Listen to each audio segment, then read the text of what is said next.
Welcome and welcome back to the OK Grognard Network. This is a Guideline Sunday show for August 23rd, 2026 in beautiful Lake Geneva, Wisconsin. Actually being recorded on the actual day. We're having a look at B1 in Search of the Unknown, specifically looking at DM notes and player tips after we give a little background information on the adventure, on the project, on the product itself, because this is an unusual one. It is a adventure module that got included in basic, not right from the start, and it allows DMs to fill out which monsters are in which areas. It gives some guidance, but it really, you populate it yourself. And hey, the Vince himself is in the chat. Hey, Vince, how you doing, buddy?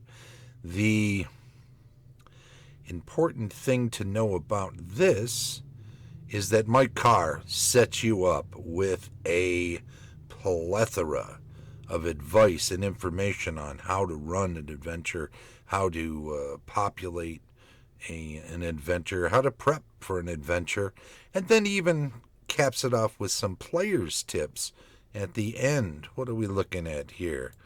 It's a Guideline Sunday show. So we got the stack of books there, and this cover is the revised version, second edition cover. The original one was a monochrome one, and we'll have a look at that. But I think what we want to do is first look at what am I doing here? Am I that much of a knucklehead that I didn't set this up beforehand? I got a few links I want to include in this discussion here, so we'll just pop those up real quick and then set up the side thing over here. There we go. Yeah, I think we can look over there now. Right? Well, let's start here. I love this site. This fella, Nev, he goes by NEV. I'm not sure what his name is, to be honest. He is going through, reading through all of TSR's D&D products chronologically, and he is recording each one and then under a link discussing what he has read. Now, we're pretty far along, but I think we ought to take a quick look at when did the actual, is it 77 when the Holmes basic comes out? Because that's what we're talking about here. When this first came out, it included geomorphs and monster and treasure assortment, things that could help a DM for sure. But it didn't include an adventure at first. And then, eventually, B1 by Mike Carr, In Search of the Unknown, was included. And later on, it was replaced by B2. There's a whole thing on that. We'll get to it in a little bit, but he enjoyed reading it. He absolutely saw the value. It says it can be confusing,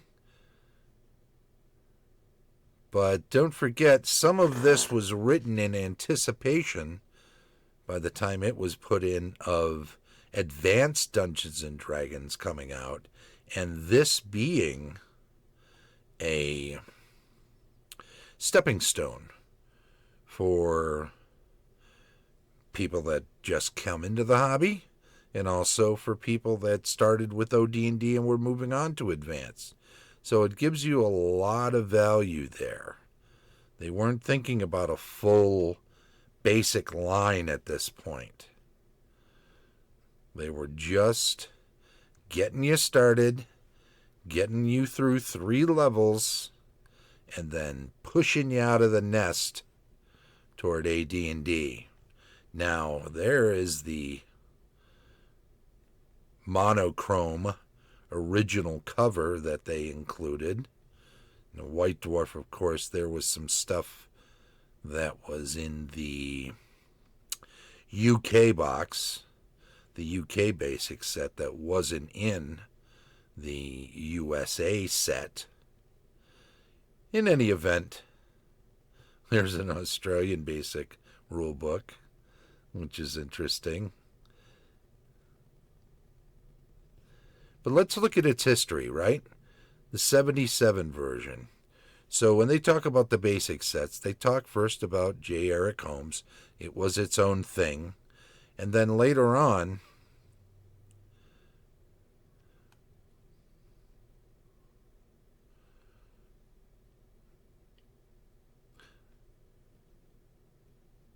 Moldvay, Frank Benser, Troy Denning, and others would create a more extensive line of basic products. But for this one, the 77 version, it came out with some of the stuff we talked about around the same time that supplement Greyhawk came out for original D&D. So it takes that into consideration. And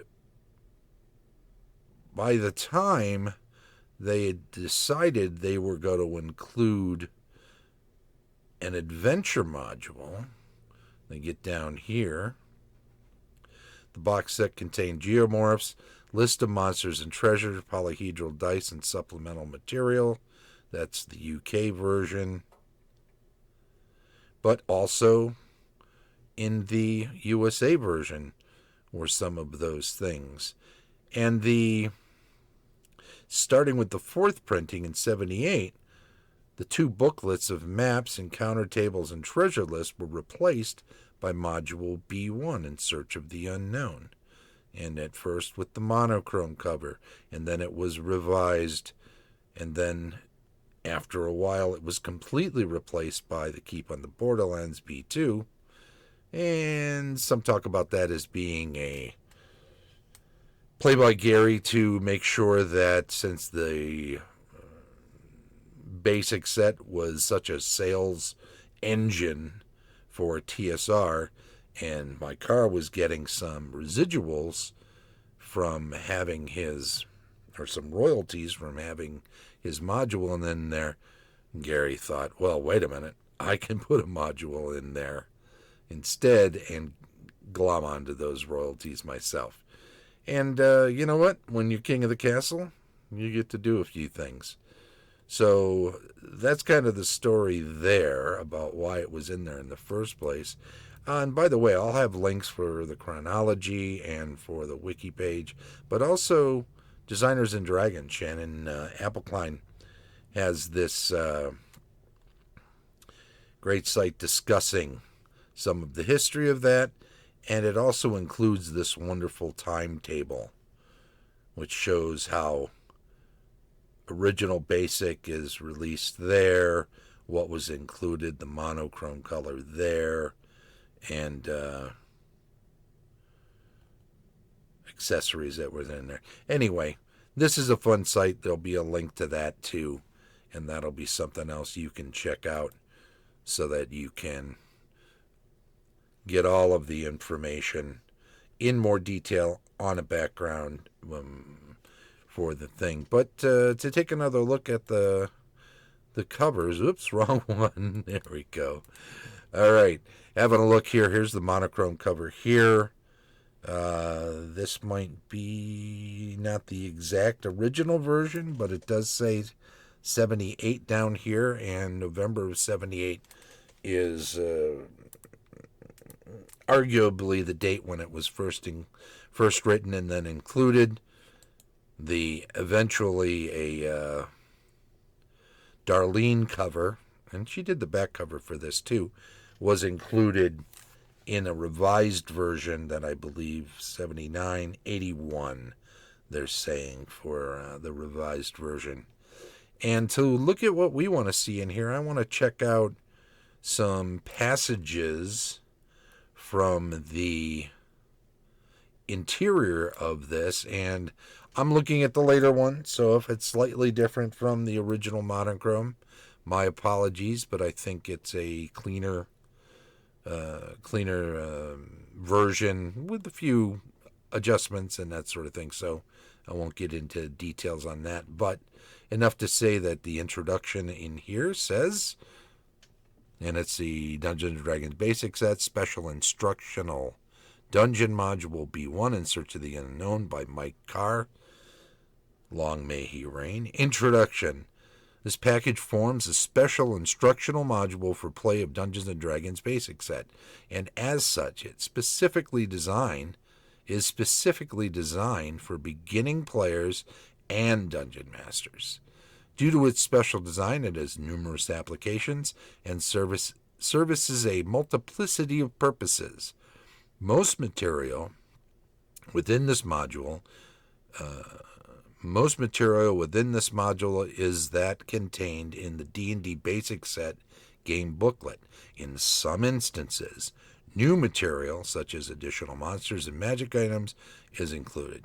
And when this is so, every effort has been made to provide a pertinent explanation of important aspects and effects.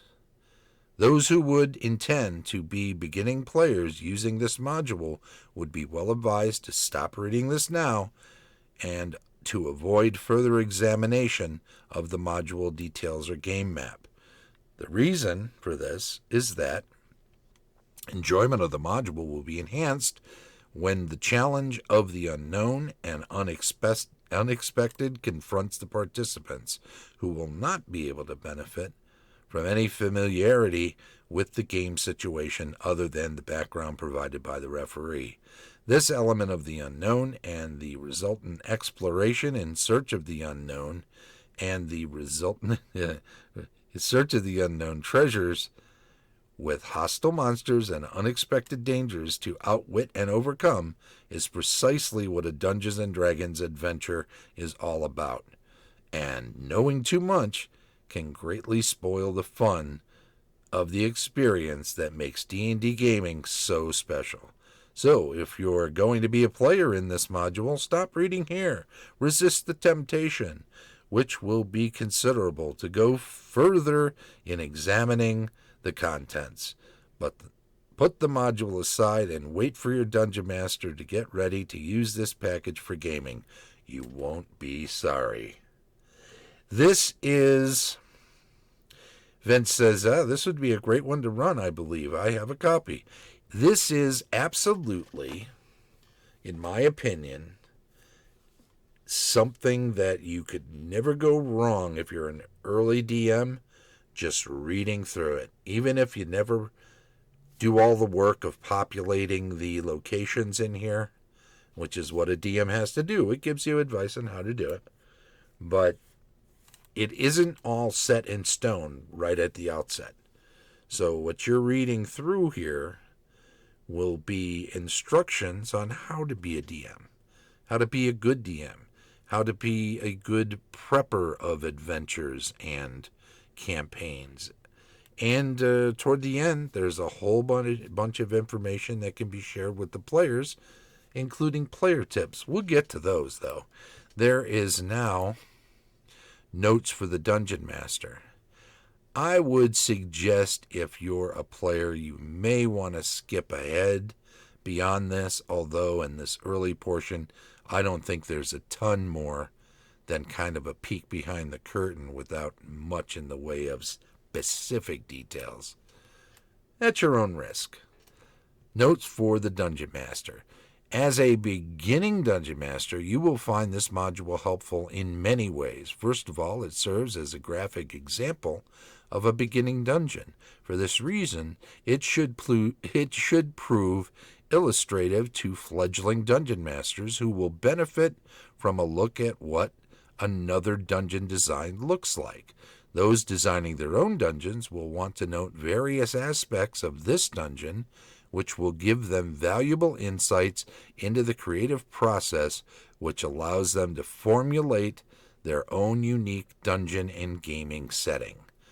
Those going on to design their own dungeons and campaigns should be advised of the various playing aids available from TSR as official Dungeons & Dragons accessories, most notably the various sets of geomorphs.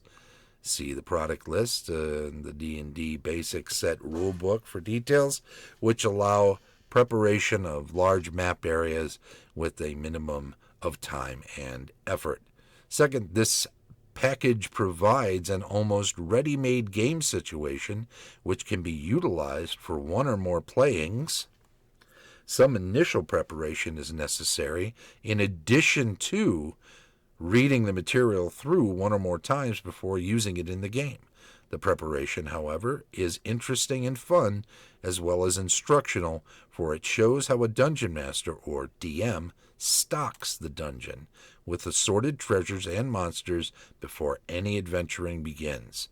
Separate lists of monsters and treasures to key with the various locations inside the dungeon ensure that no two similar modules will be the same when set up by different DMs, and will also guarantee that players will not know what to expect in any given room or location.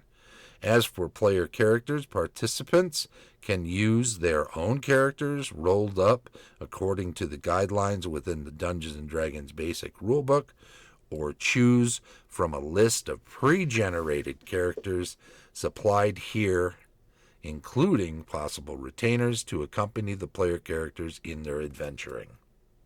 Thirdly, there are several salient points of good dungeon design illustrated in this module, which new DMs would be wise to note. Likewise, they should keep these factors in mind when they start to design their own game maps and situations. Number 1. Since it is important to offer a challenge commensurate to players' levels, this 2-level dungeon design is made specifically for exploration by beginning players in a party of 3 to 6 adventurers, player and non-player characters combined.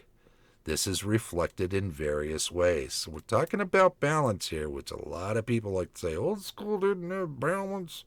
It was a dirty word. Never been true. Never been true, and this proves it right here that it isn't true here. I'll continue and get off my soapbox. A, in general, this dungeon is less deadly and more forgiving than one designed to test experienced players. It is designed to be fairly challenging, however, and is by no means easy. Careless adventurers will pay the penalty for a lack of caution. Only one of the many lessons to be learned within the dungeon. B, the dungeon is designed to be instructive for new players.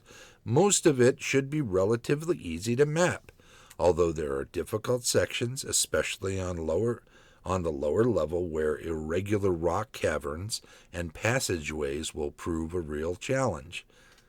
Modern day gaming, a lot of people have, like Vince here is a big Dwarven Forge fan, or they have other setups, or the DM will draw on a Chessex vinyl mat with wet erase markers as the game continues or goes on.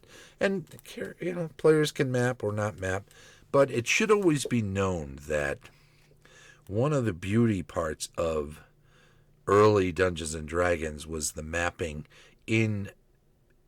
insofar as there were times when people wouldn't map and they could move faster and avoid wandering monsters, or as many wandering monsters, by moving faster and not dawdling along the way, because the more time it takes in early D&D, the more wandering monsters you'd run into.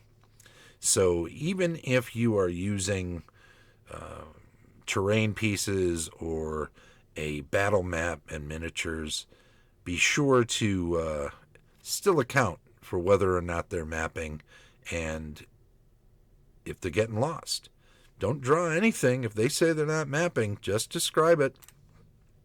If you're going to be drawing stuff in, or they want you to draw stuff out for them, just to speed up the actual session, then by all means, keep track of the time, because that's considered mapping. Ask them which character's actually doing it. Make sure their hands are free to do it. Make sure they have parchment or paper and quill and ink and all of the things they need to actually do mapping. Let me continue. The monsters encountered will generally be commensurate with the adventurer's abilities to defeat them. For a few that are too formidable, the adventurers will have to learn the necessary art of fleeing, or else employ more powerful means against them. D. The treasures to be found will generally be small, although a couple of more lucrative finds are possible in the adventure if the adventurers are clever or lucky. 2. The dungeon includes a good assortment of typical features, which players can learn to expect, including some interesting tricks and traps. A. Several one-way secret doors. B. Illusions and magic mouths. C. A wind corridor which may extinguish torches and open flames. D. A room of mysterious pools. E. A room of doors. F. A water pit trap which suddenly drops adventurers to the lower level. G. A portcullis trap where vertical bars drop behind the party in a dead-end corridor. H. A pair of teleport rooms to confuse explorers. I. Several magical treasures, most beneficial, some cursed. J. Mysterious containers with a variety of contents for examination. 3. There is a legend or story explaining some details of the setting and providing a background, why it exists, its background, how the characters became involved with it, etc. Of course, adventurers will probably only know bits of this information, or perhaps only rumors of dubious reliability. Most good dungeons, and indeed entire game campaigns, rest upon a firm basis of interesting background and history as set for the players by the game moderator or dungeon master. This next bit is off of page 2 and onto page 3, but I added it here. Number 4, the setting is neither too simple nor too difficult. Adventurers can exit by either returning to the entrance or locating the other secret exit. 2 ways down to the lower level are available for discovery, and a trap may also bring adventurers unexpectedly there. So there you go. That's DM notes in this adventure. And as I said, back at the very back, page 32, there are also some player tips. These are very good for sharing with your players. And you can allude to some of these things before they even create characters, but perhaps in the process of creating characters, you can bring some of this information to light and then reinforce it with the player tips before they're ready to join the actual adventure, but after they have their characters ready to go, so they can kind of contextualize which tips are most worthy of their personal attention given their characters' proclivities as well as their own interests as a player. So let's have a look at that sort of thing there. Tips for players. Beginning players would do well to profit from some basic advice before beginning their D&D careers, and with that in mind, the following points are offered for consideration. 1. Be an organized player. Keep accurate records on your character, experience, abilities, items possessed, etc., for your own purposes and to aid the dungeon master. 2. Always keep in mind that the Dungeon Master is a moderator of the game, and as such deserves the continued cooperation, consideration, and respect of all the players. If you disagree with him, present your viewpoint with deference to the DM's position as a game judge, but be prepared to accept his or her decision as final. After all, keep in mind that you may not know all aspects of the overall game situation, and in that case, not everything will always go your way. Number 3. Cooperate with your fellow players and work together when adventuring. Remember that on any foray into the dungeon or wilderness, a mix of character classes will be beneficial, since the special abilities of the various characters will complement each other and add to the overall effectiveness of the party. Number 4. Be neither too hasty nor too sluggish when adventuring. If you are too fast in your exploration, you may recklessly endanger yourself and your fellow adventurers and fall prone to every trick and trap you encounter. If you are too slow, you will waste valuable time and may be waylaid by more than your share of wandering monsters without accomplishing anything. As you gain playing experience, you will learn the proper pace, but rely on your DM for guidance. Number 5. Avoid arguing. While disagreements about a course of action will certainly arise from time to time, players should quickly discuss their options and reach a consensus in order to proceed. Bickering in the dungeon will only create noise, which may well attract wandering monsters. Above all, remember that this is just a game, and a little consideration will go far toward avoiding any hard feelings. Number 6. Be on your guard. Don't be overly cautious, but be advised that some non-player characters may try to hoodwink you. Players may double-cross you, and while adventuring tricks and traps await the unwary. Of course, you won't avoid every such pitfall. Dealing with the uncertainties is part of the fun and challenge of the game, but don't be surprised if everything is not always as it seems. So, a lot of this is pretty straightforward advice. A lot of this might seem like common sense, but they're all good reminders, and they put people in the right frame of mind before they play. Number 7. Treat any retainers or NPCs fairly. If you reward them generously and do not expose them to great risks of life and limb that your own character would not face, then you can expect a continuing loyalty, although there may be exceptions, of course. Number 8. Know your limits. Your party may not be a match for every monster you encounter, and occasionally it pays to know when and how to run away from danger. Likewise, a dungeon adventure may have to be cut short if your party suffers great adversity or depleted strength. Many times it will take more than one adventure to accomplish certain goals, and it will thus be necessary to come back out of the dungeon to heal wounds, restore magical abilities and spells, and reinforce a party's strength. That section, number 8 there, might be one of the most difficult things for people that play modern versions of the game to then come back and learn how to do. Keep that in mind if the players you're introducing to this through this adventure module are people who have experience with more modern versions of the game, because they may just think, well, we're all heroes, we can step up and fight anything, and anything we fight should be able to be beaten. Not so true in early D&D. Number 9, use your head. Many of the characters' goals in the game can be accomplished through the strength of arms and magic. Others, however, demand common sense and shrewd judgment as well as logical deduction. The most successful players are those who can effectively use both aspects of the game to advantage.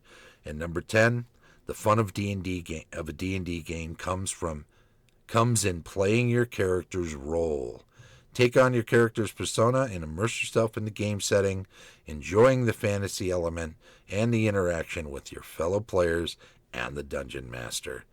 Enjoy yourself and good luck. Thank you, Mike Carr, very much for a lot of great advice. And like I said, well, this is PDF's like $7 on Drive-Through RPG.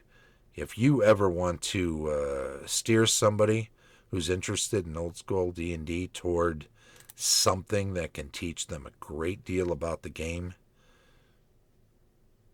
B1 in Search of the Unknown is definitely that. I reread it once in a while myself. I did not play through it or read it way back in the day, but there was a time in the 90s when picking up things at auction or at garage sales or whatever were easy to do.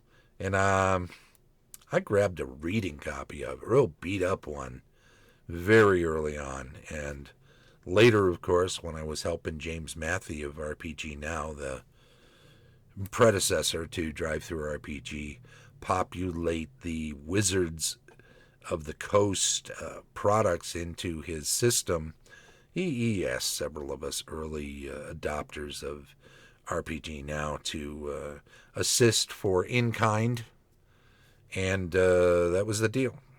Didn't get paid, but you got credit toward lots of stuff that most of the old school adventures and books and stuff that I have in PDF form I got at that time. Others I've bought since then.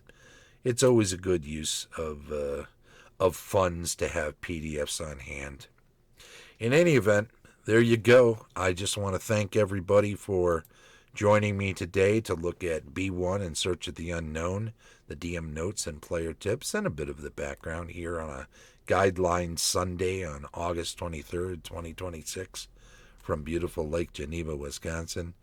By all means, shows are recorded on Twitch most Sundays, Wednesdays, and Fridays. Join us for those. And then they're uploaded to YouTube for convenient streaming. Like, subscribe on Twitch and YouTube. Follow, do all of those things. Leave comments if you like. Share these videos for me, if you would, please. It goes a long way. And so does joining the Patreon. Thank you to all who watch and support my efforts. Please back the channel, even at the free level on patreon.com, and join all of these other wonderful Patreon supporters. I couldn't do it without any of you. I could not do it. No doubt about it. Thank you, thank you, thank you so much. The OK Grognard Network includes several regular shows: Guideline Sunday, Old School Watch on Wednesday, and Periodicals Friday, as well as some irregular shows like that off-day unboxing of Dragon Derby that I did just recently. So check all those videos out too. It'd be greatly appreciated. Thank you, everyone, and